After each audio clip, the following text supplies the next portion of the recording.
Alors, bonjour, bon après-midi à tout le monde et bienvenue à ce webinaire. C'est le juste de transition dans le secteur de l'énergie en Afrique. Avant de passer la parole aux distingués experts pour le webinaire, juste un rappel, ce webinaire est enregistré. Si vous ne voulez pas que votre visage soit visualisé, coupez la caméra. C'est difficile de parler à un écran s'il n'y a pas de visage, c'est un peu difficile. Alors, c'est ça.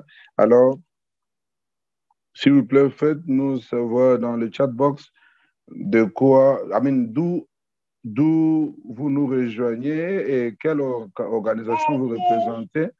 Alors, il y a la facilitation de l'interprétation. Au bas de l'écran, choisissez votre langue. Donc, sélectionnez la langue de choix. Et il y a des questions aussi dans... Vous pouvez mettre vos questions dans le chat box. Et finalement, nous allons vous passer la parole aux participants pour poser des questions. Alors, commençons maintenant avec notre webinaire. Nous sommes très heureux d'avoir Maria Salvatrice qui travaille actuellement comme directeur de programme au Rwanda. Elle coordonne des projets associés au changement climatique, développement durable, y compris des emplois décents et les droits des travailleurs. Elle a 13 ans d'expérience dans la gestion de programmes et aussi pour le développement des prochains défis. Alors, merci beaucoup de nous avoir rejoints, Maria. Bonjour, nous vous apprécions beaucoup. Merci. Merci beaucoup. Je suis contente d'être ici présente et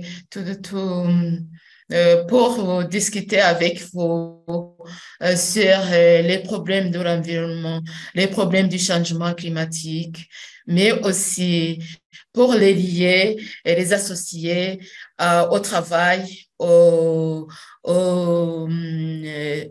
travail des syndicats et au travail des confédérations. Je pense que c'est un moment critique maintenant pour l'Afrique, mais aussi pour le monde à propos de l'environnement parce que le travail aide les gens, mais aussi le travail doit prendre en considération l'environnement parce que c'est ça qui est important pour la personne pour vivre. Merci beaucoup. Thank you very much, Salvatrice. We're going to start with the first question. Merci beaucoup. On va commencer avec la première question. Et je vais rappeler à tout le monde de se présenter d'abord. S'ils ont une question à poser. Alors, je vais commencer avec Salvatrice. Quelle est la situation de l'énergie en Afrique et comment est-ce que la situation de l'énergie et la pauvreté est sérieuse, comme vous travaillez avec le groupe sur les questions environnementales et finalement, en rapport avec la crise énergétique, comment l'Afrique est affectée par cette crise? Merci beaucoup. Merci. Quand on parle de l'énergie en Afrique et surtout de l'énergie renouvelable, c'est très critique et c'est un problème très critique. Je peux dire que nous pouvons l'approcher de deux façons. Il y a la façon du prix, le prix de l'énergie. Est-ce que les gens, et surtout les gens pauvres, et surtout les membres des syndicats, est-ce qu'ils sont capables de s'approvisionner de l'énergie renouvelable? Et surtout, si on vient, par exemple, sur le problème de la cuisine, parce que la communauté et surtout les femmes, ils dépendent surtout du bois. comme source d'énergie. Et si nous revenons comme sur l'électricité, l'électricité, c'est parmi l'énergie renouvelable, l'énergie propre, ce qu'on dit pour le moment. Est-ce que les gens sont capables de s'approvisionner de l'électricité, et surtout les personnes vulnérables, les communautés pauvres? Ça, c'est un problème que je pense qui affecte l'Afrique et les autres pays en voie de développement, et qui sont maintenant que les Africains et les autres pays, et surtout les syndicats et les confédérations, doivent prendre en considération quand ils plaidoient pour la population et surtout pour les pauvres. Et quand on parle de la protection sociale et l'associer à l'énergie renouvelable ou bien à l'énergie verte. Je pense que aussi, vous pouvez nous donner votre avis, parce que c'est la discussion maintenant. Vous venez de différents pays. Quelle est la situation? Ce que je viens de dire, de l'accès à l'énergie renouvelable, à l'électricité, à l'énergie qui est nécessaire pour la population et surtout les femmes dans leur vie quotidienne. Et comment ils peuvent avoir accès à cette énergie.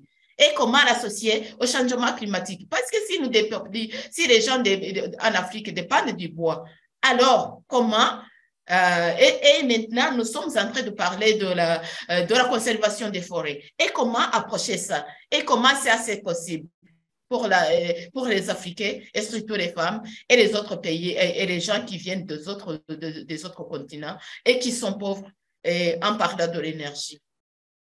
Je pense que c'est maintenant le temps de discussion. C'est une discussion. Je ne donne pas la leçon. Maintenant, c'est le temps de discuter et de voir comment on peut procéder.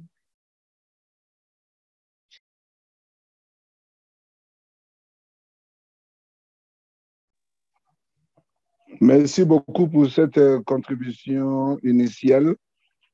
Y a-t-il quelqu'un qui veut faire un commentaire immédiat ou encore nous allons déjà à la deuxième question? Même dans le chat box, s'il y a quelque chose à signaler, s'il n'y a pas de questions, je pense encore que je peux revenir au travail, l'accès au travail. Si on parle de l'énergie renouvelable et surtout pour les Africains, et si nous prenons en considération, nous tenons en considération les opportunités qui sont là, quelles sont les opportunités que les Africains ont et les gens, les membres des syndicats. C'est-à-dire maintenant, ils peuvent aussi voir ça pas du côté des problèmes, mais aussi approcher ça du côté des solutions. Comment approcher ce problème, mais en tenant compte de chercher les solutions. Quelles sont les opportunités pour créer du travail? Pour créer du travail. Il y a des gens qui n'ont pas de travail. Il y a des gens qui sont en train de perdre du travail à cause des problèmes de changement climatique, à cause des problèmes de l'énergie. Il y a la façon dont les syndicats maintenant doivent s'adresser, doivent travailler pour aider leurs membres à initier, mais aussi à vérifier, à trouver des opportunités dans ce domaine, par exemple, faire les projets qui sont associés à l'énergie verte. Comme comment dire, au lieu d'utiliser comment dire, je vais dire ça en français, cooking stove, c'est-à-dire c'est la façon de faire la cuisine en utilisant peu de bois, mais aussi en utilisant peu de charbon. Parce qu'en Afrique, on utilise le charbon de bois et le bois. Et comment il y a du travail, il y a des opportunités là où les syndicats ou les membres des syndicats ou les gens qui viennent des syndicats ou des confédérations doivent penser aux opportunités dans le cadre de l'énergie pour créer de nouveaux travail. Il y a aussi la formation de petits industries de provision de l'énergie, comme l'énergie au niveau local. C'est-à-dire exploiter, comme l'eau, il y a les chutes d'eau, les grandes chutes d'eau où les gens, les personnes et les entreprises locales au niveau Afrique peuvent créer des emplois et provisionner l'énergie verte à la population et surtout à la population qui n'ont pas de moyens.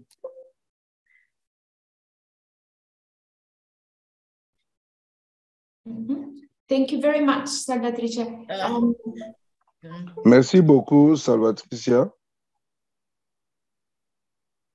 Alors, pour faire le suivi sur la crise générale de l'énergie, alors la crise environnementale énergétique, c'est une grande évidence de l'impact des catastrophes du modèle économique qui compte sur les ententes des personnes. Alors, pour donner le contexte, donc, qu'est-ce que la juste transition veut dire en Afrique ou pour le modèle de propriété?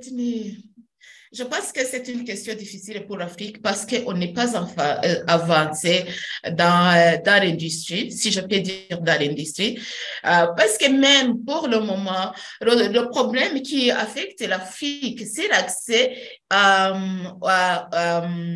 je peux dire que à la façon technique, à la façon avancée dont les Européens ou bien les autres, le reste du monde ont accès à l'énergie renouvelable.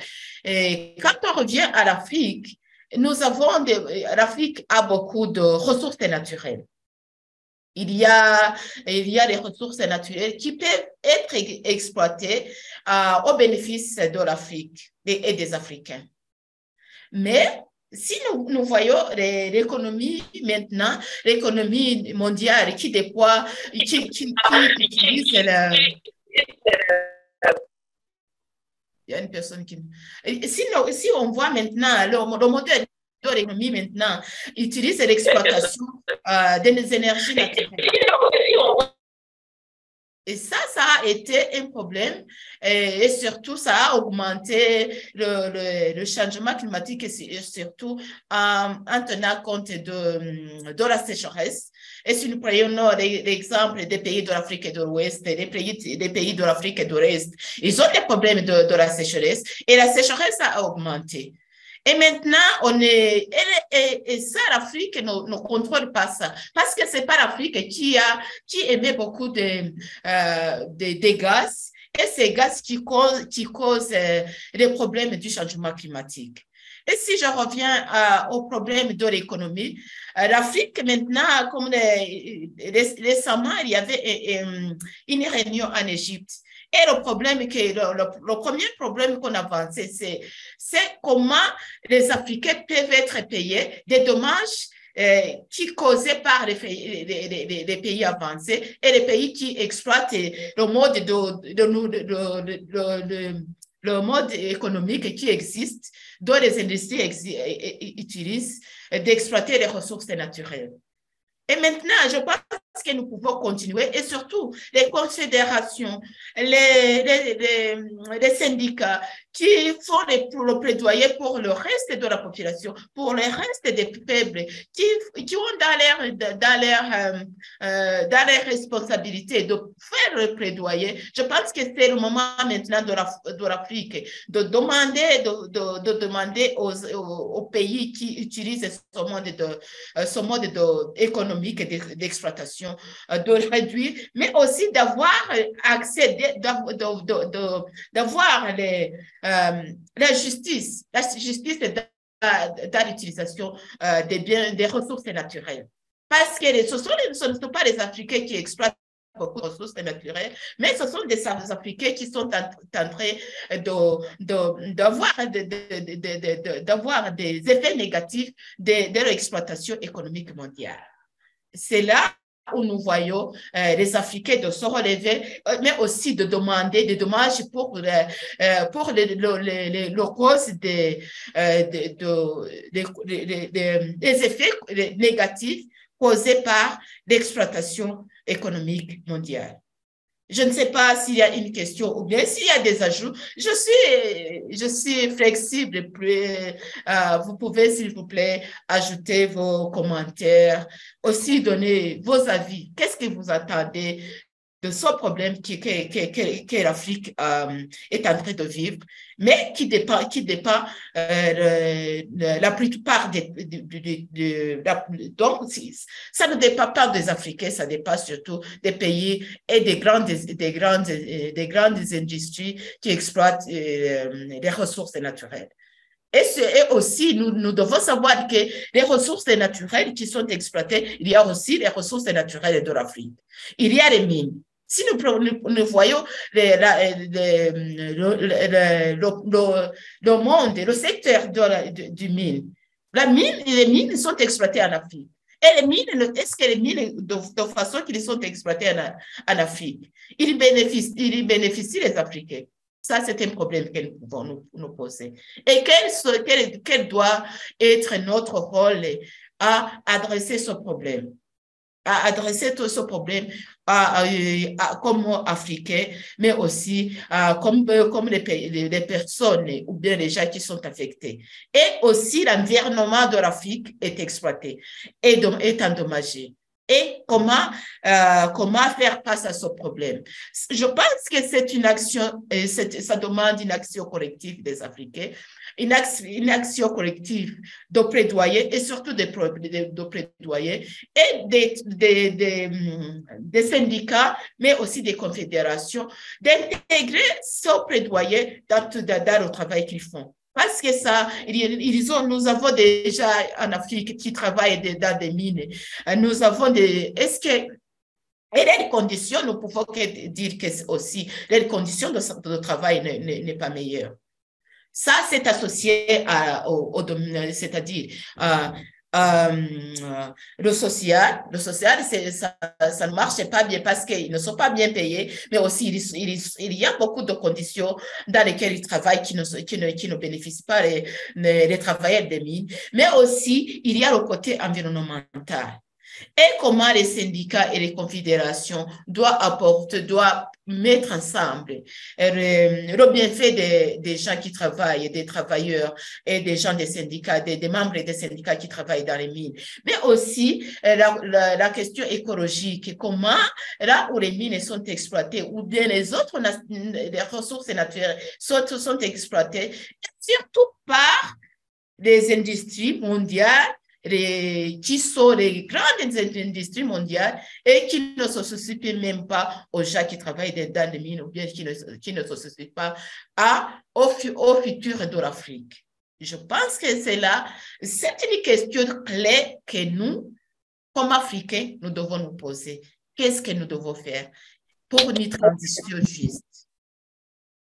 Merci beaucoup et j'attends de vos commentaires. Est-ce qu'il y a des questions dans le chat box?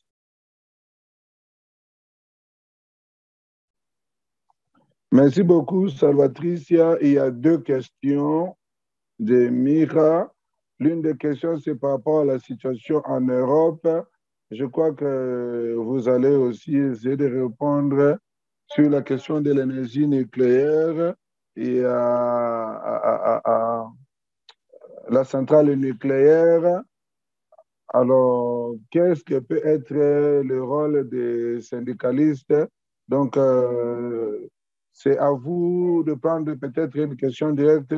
Alors, qu'est-ce que les pays de l'Afrique de l'Est s'attendent de la COP 27? C'est à vous de choisir laquelle question répondre. Et s'il vous plaît, continuez à répondre. Merci beaucoup. Quand on pose la question sur ce que l'Afrique peut bénéficier de ces COP 26, 27, les agréments de Paris, tout ça, il y a beaucoup de discussions. Mais le problème, c'est qu'on voit peu d'action. beaucoup de discussions, mais il n'y a pas beaucoup d'actions. Mais ce que nous pouvons encore apprécier, c'est qu'il y a au moins des initiatives qui sont en train de se faire, de financements qui sont en train d'être accordés aux pays africains, d'adresser les problèmes du changement climatique. C'est là où nous devons continuer de faire les plaidoyers, parce que nous ne pouvons pas dire que ça n'a pas donné de résultats. Et les pays européens sont en train de donner, d'appuyer les pays africains en ce qui concerne l'adaptation sur le changement climatique. C'était pas à apprécier aussi, mais aussi à dire que je peux dire que c'est le début. Nous avons encore beaucoup de choses à faire. Parce que pour les nuclear power, l'énergie nucléaire pour l'Europe qui est en train de revenir à l'énergie nucléaire, je pense que ce n'est pas une bonne idée. Ça, c'est lié à la politique, c'est lié à la politique internationale. Les Africains, rien n'a changé, mais quand même, le plaidoyer peut continuer, les négociations peuvent continuer. La façon de faire, d'inviter les personnes qui sont en train de prendre ces décisions, de savoir que les mettre en cause, que ça, c'est un problème, qu'on ne résout pas un problème par un problème encore. Ça, c'est ce qui est en train de se faire. Ce que je peux encourager pour les Africains, c'est de continuer le plaidoyer. Autre question? Je peux continuer avec d'autres questions. Yes, we just perhaps ask whether somebody would like to take the floor. Nous voulons demander si quelqu'un peut prendre directement la parole et poser la question. Alors, y a-t-il quelqu'un qui veut poser une question directement? Ils ont vécu. Je pense que les participants aussi aiment bien savoir ce qui se passe ailleurs. Si vous avez un commentaire ou bien vous avez une cause à discuter à propos de ce qui se passe dans votre pays, ça sera un bon moment de discussion. Merci beaucoup.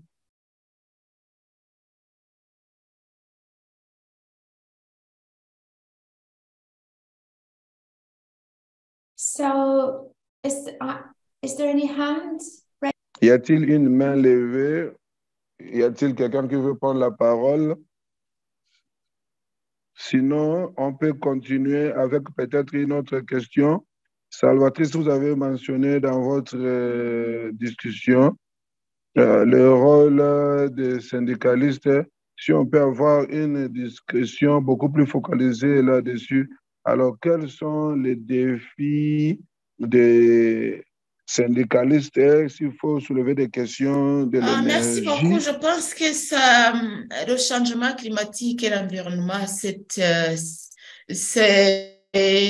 nouveau, je pense que c'est un nouveau topic et thème dans les syndicats et aussi dans les confédérations. Parce qu'avant, les confédérations et les syndicats se focalisaient sur le bien-être des travailleurs, le travail, la loi du travail, tout ce qui concerne le travail et le bien-être de leurs membres. Mais pour le moment, le monde a changé avec le changement climatique, avec la dégradation de l'environnement. Je pense que c'est maintenant le moment de changer la rhétorique ou bien de changer la façon dont ils voyaient les choses et dont la façon dont ils ont toujours travaillé. Ils doivent travailler, d'intégrer dans le travail la transition juste. Qu'est-ce que la transition juste? C'est-à-dire on doit peut-être tenir considération du bien-être des membres des syndicats et des membres des travailleurs. Mais aussi, il faut tenir en compte le changement climatique parce que ça affecte tout le monde. Ça affecte les travailleurs, ça affecte les syndicats. Mais aussi, engager, je pense que aussi c'est le moment d'engager aussi les employés. Les employés d'être responsables de leur travail, du travail qu'ils font. Parce que ça bénéficie non seulement les syndicalistes, mais aussi ça bénéficie les entreprises. Parce que si l'entreprise, il y a ce que nous appelons, comment on dit, l'économie verte. L'économie verte, ça regarde aussi les syndicats. Et pour le moment, les employés. Et pour le moment, beaucoup d'employés sont en train de montrer que aux organisations internationales, mais aussi aux organisations et institutions qui donnent de l'argent pour du budget pour faire face au changement climatique, en avançant qu'ils prennent en considération du bien-être des employés, mais aussi du changement climatique. Je pense que les syndicats aussi doivent avoir les voix. Montrer si réellement les employés sont en train de montrer qu'ils contribuent au changement climatique, d'adresser les problèmes du changement climatique, tout en adressant aux problèmes des travailleurs. Est-ce que ça se fait réellement? Souvent, ça se fait pour commercialiser les produits, mais aussi pour avancer leur travail, montrer qu'ils sont en train de faire la compliance avec les normes internationales de l'économie verte. Si nous pensons à l'économie verte, c'est-à-dire c'est l'économie qui produit ou la production tient en considération les moyens utilisés qui ne dégradent pas l'environnement, mais aussi qui contribuent au bien-être des gens, des travailleurs. Ça, c'est la question aussi des syndicats. Ils doivent penser comment élever les voix et faire le plaidoyer pour les employés. Est-ce que les employés sont bien traités? Est-ce que l'environnement, là où les employés travaillent, est-ce qu'il y a les matériels nécessaires? Si je donne l'exemple, par exemple, l'exploitation des mines, si je donne l'exploitation, la gestion des déchets. La gestion des déchets a été un grand problème. Comment les syndicats prennent en considération aussi la gestion des déchets? Parce que ces déchets affectent les travailleurs aussi. Il y a beaucoup de dimensions quand on parle de l'économie verte. L'économie verte, il y a beaucoup de dimensions que les employés et même les syndicats et les confédérations doivent tenir en compte, mais aussi doivent utiliser comme outil de plaidoyer de leurs membres. Encore des questions, Elvira? Mais Thank you very much, Salvatrice. We have an Merci beaucoup. Nous avons une question intéressante de Tatenda. Voulez-vous parler, Tatenda? Je crois que ça sera bien si vous parlez. J'aimerais aussi que les participants puissent parler. S'il vous plaît, ouvrez votre micro. Allez-y. Nous ne vous entendons pas. On ne t'entend pas? Non, nous ne t'entendons pas. Alors, pour le temps, la question est, voulez-vous essayer encore? Non, nous ne vous écoutons pas. Ça serait bien d'écouter votre voix, mais si vous avez une autre question, nous ne vous écoutons pas jusque-là. Nous avons un problème, Tatenda a dit, là où les minéraux qui sortent du pays par les étrangers, il y a des Chinois qui font des activités minières. Alors, les minéraux quittent illégalement le pays. Alors, il n'y a pas d'autres commentaires là-dessus. Alors, c'est juste un commentaire. Dites-nous peut-être là où vous êtes et mettez ça dans le chat box si vous voulez dire quelque chose. Hein. Je Donc, ce n'est pas pense un que ça, phénomène c'est un grand problème, inhabituel. surtout pour l'Afrique. Ce n'est pas seulement dans le domaine des mines, mais aussi dans le domaine du bois, et surtout l'exploitation du bois en Afrique centrale. So, quand on parle de là où il y a l'argent, il y a des problèmes. Il y a la corruption. Ça, ce qu'elle parle, c'est de la corruption en exploitation des mines, mais aussi sans tenir compte de l'étude. Il y a une étude qui doit être conduite avant de commencer les activités de minier ou bien avant d'exploiter les forêts. Là, je pense que c'est là aussi, les syndicats et les confédérations doivent étendre leur travail. Parce que le plaidoyer, utiliser leurs membres pour faire le plaidoyer de l'effet environnemental et des activités des industries, des grandes industries et des grands investisseurs. On dit de Special Economic Zone. Ça, c'est souvent, il y a des termes techniques utilisés par les employés, utilisés par les grandes entreprises pour confondre les problèmes qui sont en train d'être créés sur terrain. Et là, c'est là où je dis que le plaidoyer est nécessaire. Les négociations, les discussions. Et je ne peux pas dire que faire les démonstrations, c'est nécessaire parce que les démonstrations, il ne faut pas penser que les démonstrations toujours donnent des résultats positifs. Il faut voir comment commencer les négociations entre les employés, mais aussi les institutions étatiques. Si vous voyez, si les syndicats voient ce problème, le problème qui se passe dans les domaines d'opération, je pense que ça sera le bon moment de discuter. Parce que s'ils vont arriver à aboutir aux résultats positifs, ça va contribuer aussi je pense qu'à la réhabilitation aussi de l'industrie qui est en train de ça aussi, je peux dire que ça, c'est notre domaine d'exploitation pour les syndicats et les confédérations.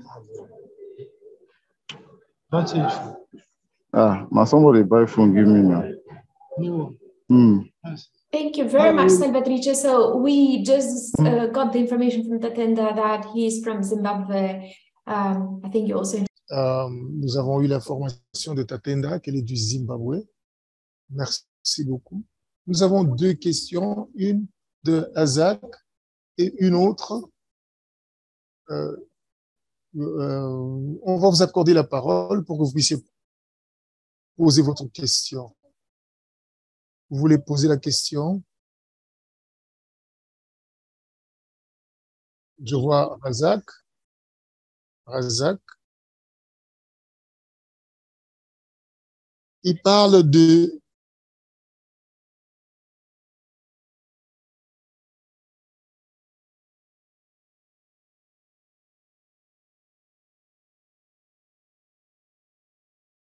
Razak, vous pouvez poser votre question. Allez-y. Il était en train de parler. Oui, il était en train de parler. Razak, vous pouvez parler. Allumez votre micro et intervenez. Bonjour. Je vous écoute. On vous écoute très bien, Razak. Mais ce qu'il demandait, ce sont des opportunités d'emploi dans le cadre de créer de nouveaux emplois. C'est ce que je disais. Il y a moyen de créer de nouveaux emplois. Les nouveaux emplois, il y a beaucoup de fonds qui sont dans le domaine de recyclage des déchets. C'est là, je pense que les syndicats et les gens qui travaillent avec les industries, spécialement les industries qui ont des déchets, de voir comment même créer des emplois à partir des déchets, collaborer avec les industries. C'est possible. Ça dépend de là où vous travaillez, ça dépend de là où vous opérez. Il y a moyen de collaborer avec les employés, et les syndicats et créer les nouveaux emplois dans le domaine de recyclage.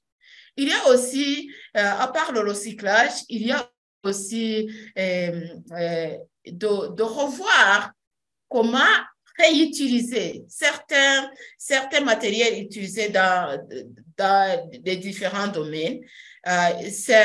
Donc, peut-être il peut y avoir les syndicats ou bien les confédérations, Haïti, Africa, ils peuvent faire des études et à faire l'évaluation des opportunités qui sont là pour créer de nouveaux emplois et là, ils peuvent exploiter ça.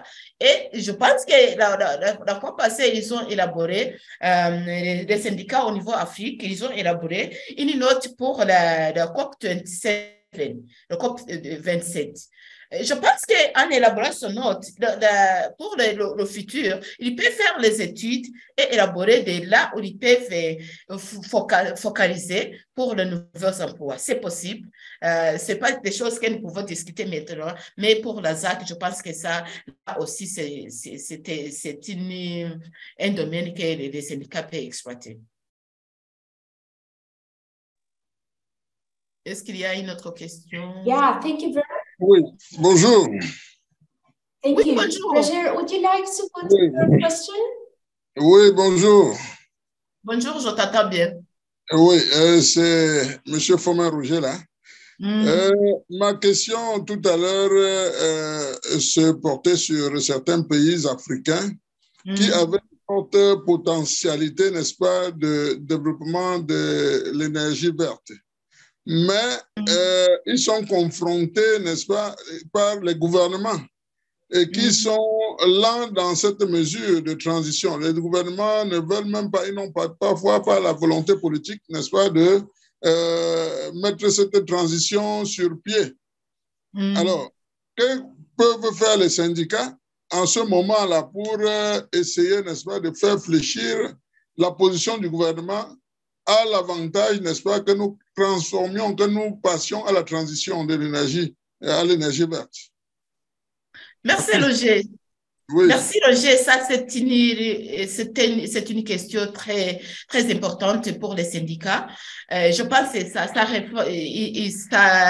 ça fait référence à la politique, la résistance politique pour adopter l'énergie verte.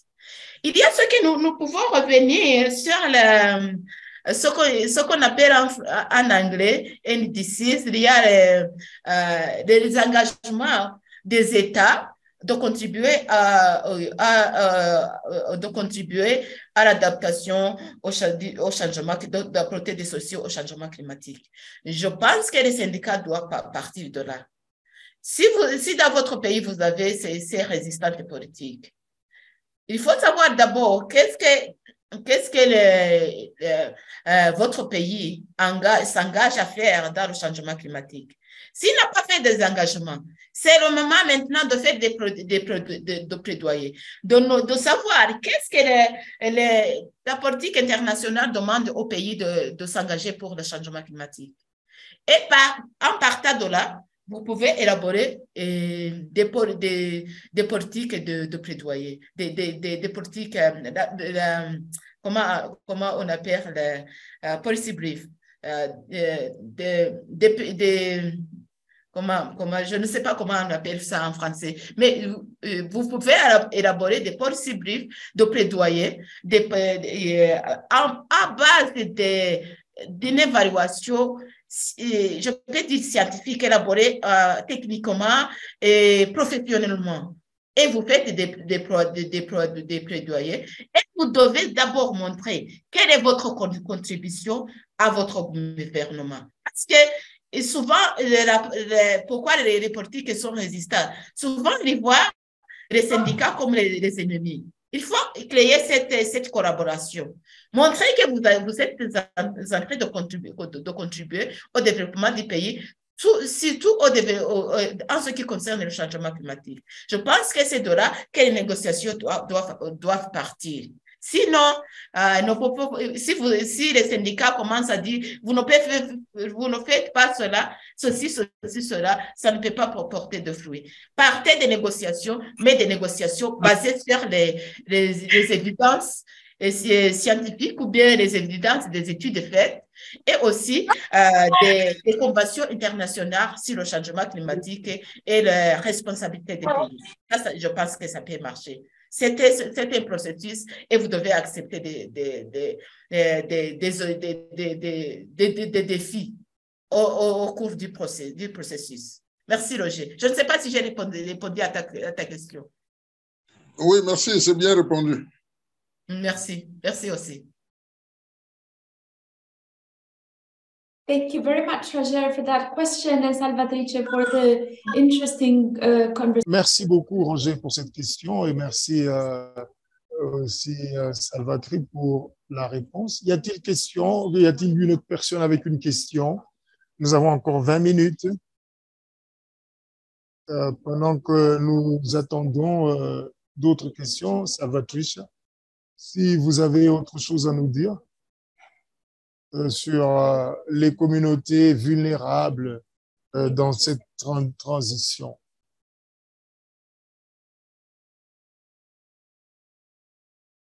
Est-ce que vous pouvez nous donner quelques exemples dans la région? Je vois Shane qui est là, de FIS Afrique. Ils ont fait un grand travail dans l'Afrique australe et aussi ils ont produit... Oh, je pensais que je parlais en français. Je pense que Shane est là. Il peut nous partager ce qu'ils ont fait dans l'Afrique subsaharienne. Ils ont fait beaucoup, je pense, avec les syndicats en Afrique du Sud, mais aussi ils ont élaboré un document que je pense qui peut être utilisé par les syndicats et les confédérations en ce qui concerne l'énergie renouvelable.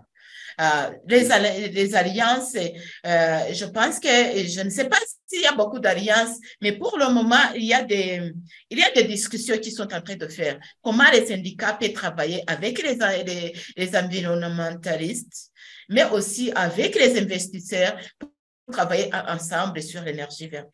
Shane Goshen, if you have some examples, could you please share with us? The floor is yours. Let's see. Pour le moment, on peut attendre des chaînes s'il y a des exemples qu'il peut nous donner. Merci beaucoup.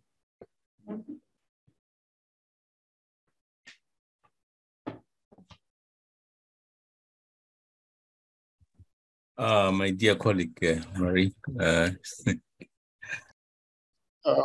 chère collègue, Marie, peut-être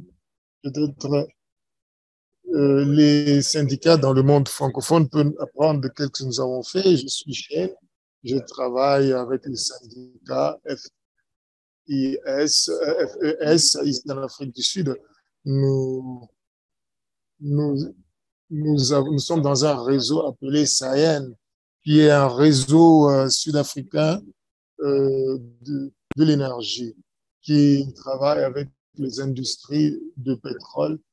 Notre siège est à Genève, mais on a affilié les syndicats qui travaillent sur l'énergie et ils ont un document que nous utilisons dans la région. Peut-être je peux chercher et mettre ça dans la boîte de discussion parce que ça contient une compréhension sur la transition qui est un concept qui est très mal utilisé. Je peux dire, on l'a volé Donc, ça a changé sa signification parce que une transition juste, c'était un terme qui devait nous aider à ce que rien ne soit mis de côté dans cette transition. Mais beaucoup de choses se sont déroulées dans les conférences de COP.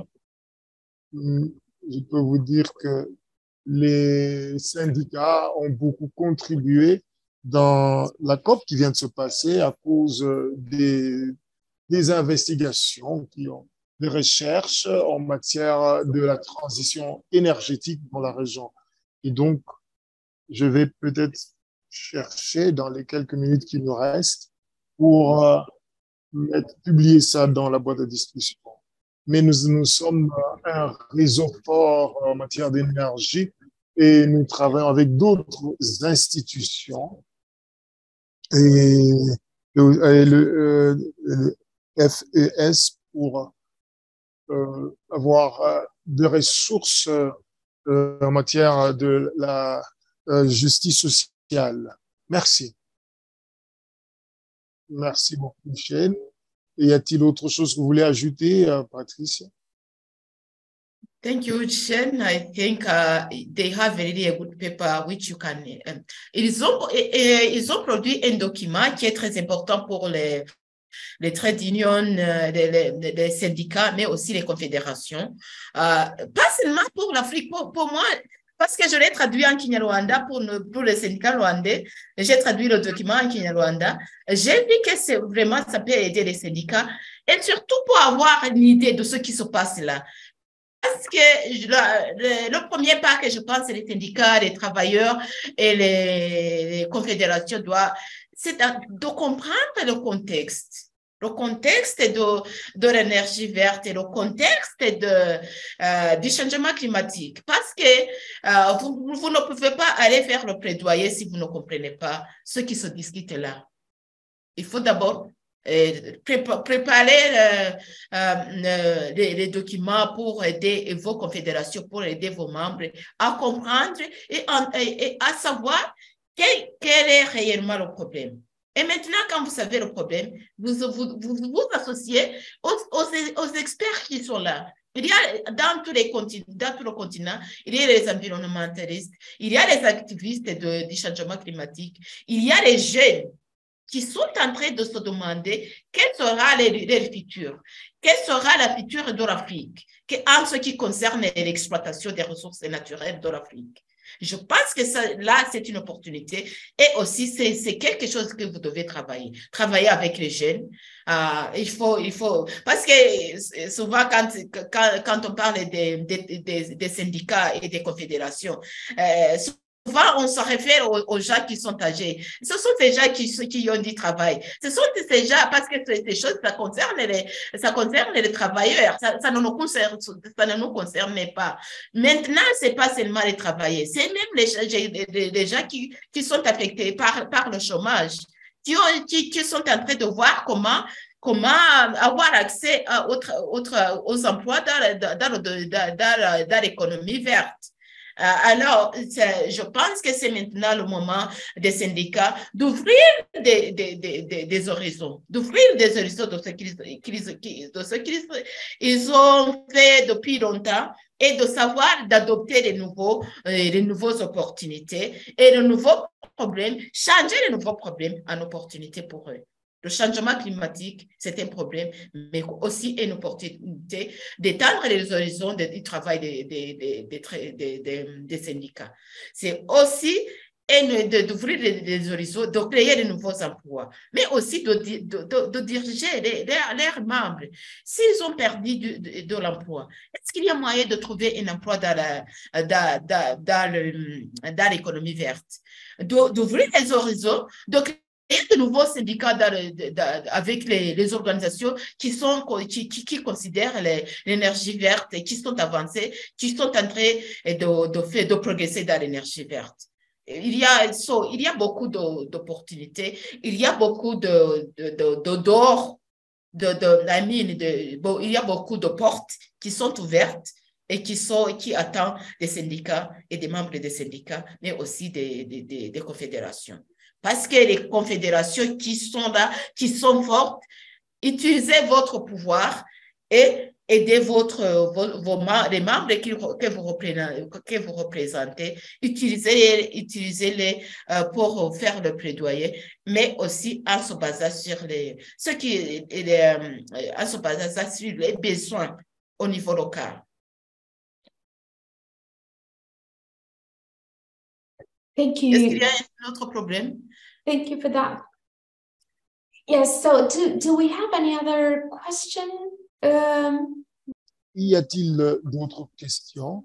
Nous avons 10 minutes. Si vous voulez parler, eh bien, nous allons vous accorder la parole.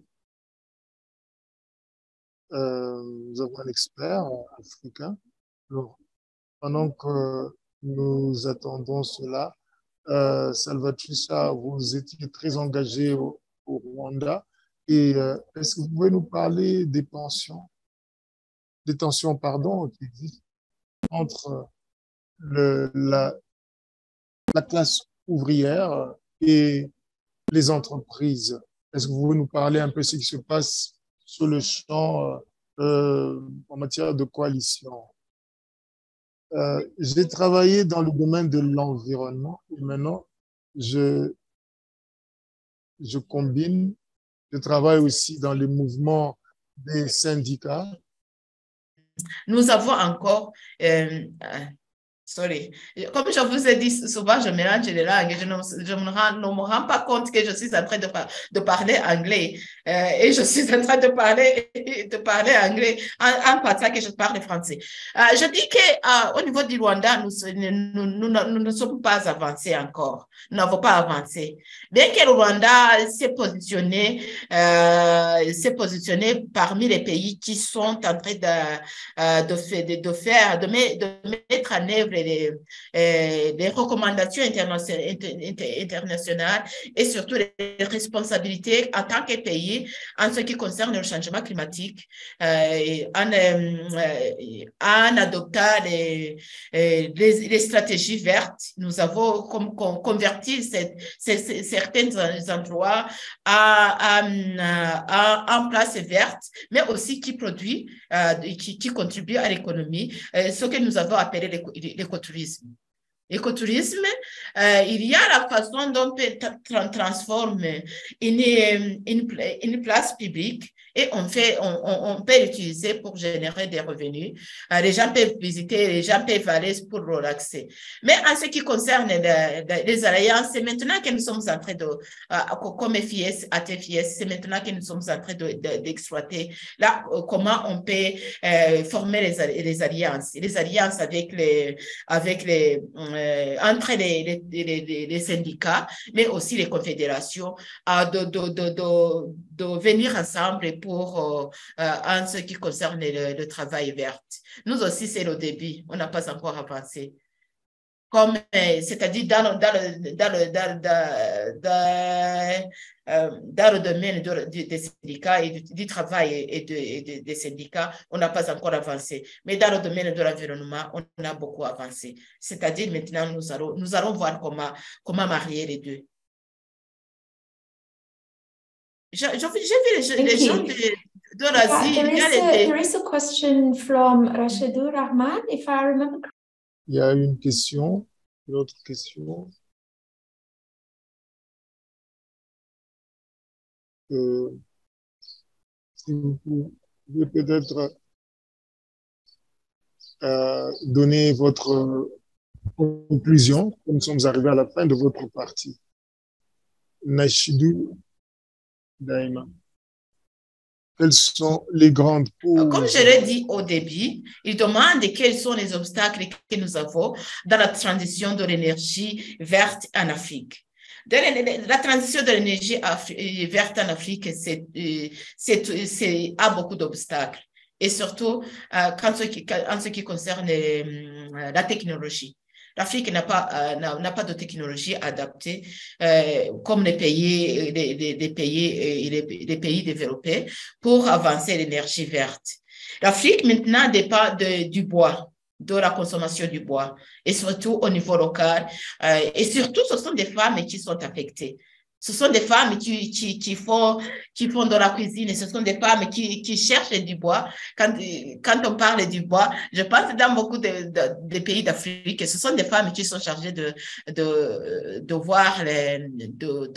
faire la provision de la nourriture et de chercher du bois. Alors, l'utilisation du bois, c'est encore un obstacle pour l'Afrique. Et aussi, comme je disais, l'accès aux technologies, au matériel technologique pour avoir accès, comme transformer l'eau à l'énergie renouvelable, c'est-à-dire à l'électricité. Ça demande beaucoup de matériel qui sont chers, mais aussi qui demandent de la technologie pour des ingénieurs. Je ne dis pas qu'en Afrique, on n'a pas d'ingénieurs, mais surtout le matériel et le matériel avancé et les ingénieurs qui ont une expérience avancée. Si je peux dire que ça, c'est parmi les principaux obstacles de l'Afrique. Mais aussi, il y a le prix.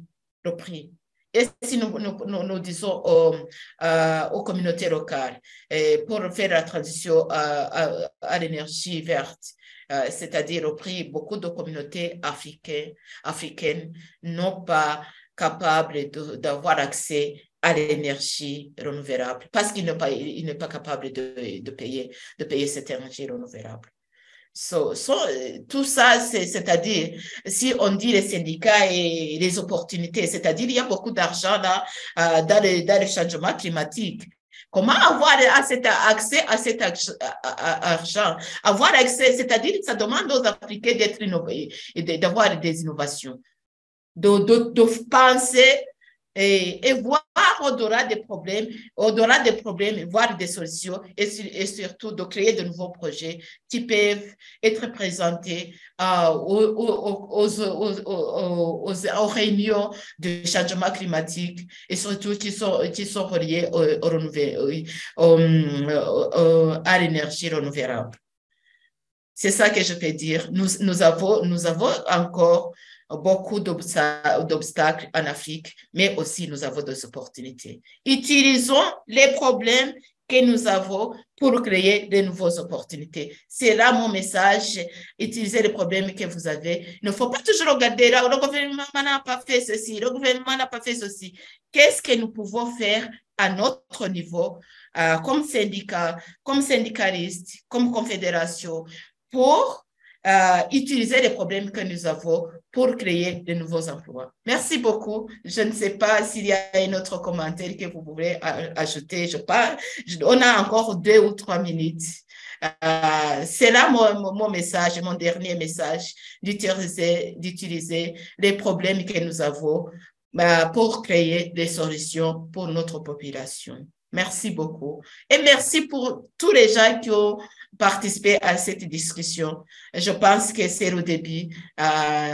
Et je remercie aux gens qui ont préparé cette discussion. C'est très important. Et comme vous le voyez, c'est le début. Nous avons besoin encore beaucoup de discussions. Nous avons besoin de prendre des actions, pas seulement se limiter sur les discussions, mais aussi prendre des initiatives. Commencer au petit pas, au pas du bébé, et on va arriver quelque part. Merci.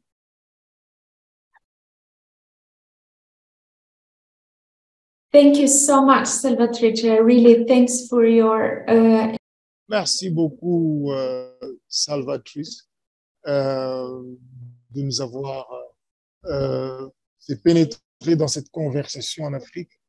Il y a du matériel qu'on a mis dans la boîte de discussion. Merci à tous de nous avoir rejoints. Merci à tous les interprètes. On ne pouvait pas comprendre sans les interprètes.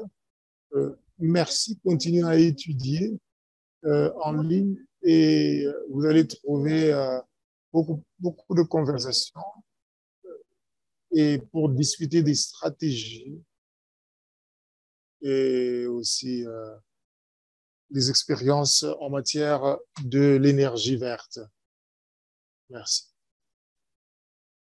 Merci une fois de plus. Merci Salvatrice. Bonne journée.